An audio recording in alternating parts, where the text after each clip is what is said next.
All right, do confidential informants have an exception to the government agent rule? All right, my name is Anthony Bandiero, attorney and senior legal instructor for Blue to Gold Law Enforcement Training, bringing you the roadside chat from the National Interdiction Conference in Chicago. Shout out to my friends at Desert Snow. All right, so it is a common practice, a cop from California, okay? It is a common practice for my department to use CRIs. That's a confidential, reliable informant. That's a person that we can trust for, past practices and convictions and so forth.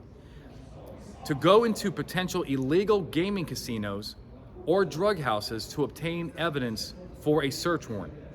I know some bigger agencies do the same and will also provide their CRIs, their confidential, reliable informant, with concealed cameras to record who they speak with inside and what they see inside. My question is, are these considered government searches by a government agent? If so, are they subject to suppression or even bad practice, unlawful for agencies to continue? Okay, the answer is that this is permitted. Now, the reason why is because yes, they are a government agent, but it's not a government search. Okay, let's walk through this. First of all, what is a government agent? A government agent is that person who does something on your behalf because you ask them to, order them, and so forth, right? That is a classic CI. That's a classic confidential informant. You're asking that person, hey, here's some buy money. Can you go into that house and try to purchase narcotics? That is a government agent. So we have a government agent, check. But do we have a government search under the Fourth Amendment? The answer is no.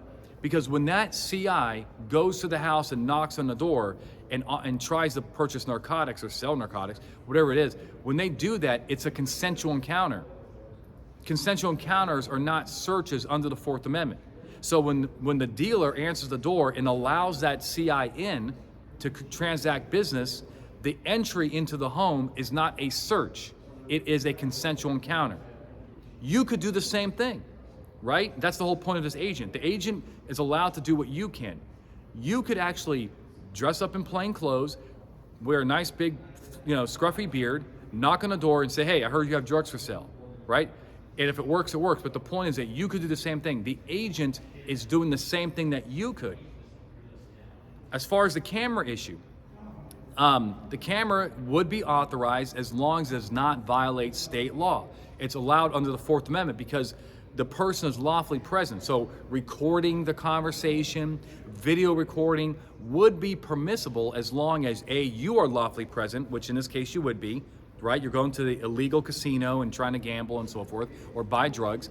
And you're lawfully present and it's not intruding on a person's reasonable expectation of privacy. In other words, if I allow someone into my home and they happen to be recording my conversation, that is not a constitutional violation. Again, it may offend, people all over the nation are listening to this, it may offend a state law, right? So you want to make sure in states like Illinois and Washington and all these other places, Illinois has something in their constitution about private communications. You want to make sure that that doesn't offend state law or state constitution. But as far as the Fourth Amendment is concerned, it doesn't offend the Fourth Amendment. In that case is Hoffa versus United States, where actually it was involving Jimmy Hoffa and the U.S. government was recording their conversations with him. All right, so there's your answer. It can be done for those reasons. I hope it helps. If you like what I'm doing here, subscribe, comment, share with your friends, and I hope you've helped you get it right every time. All right, see you guys.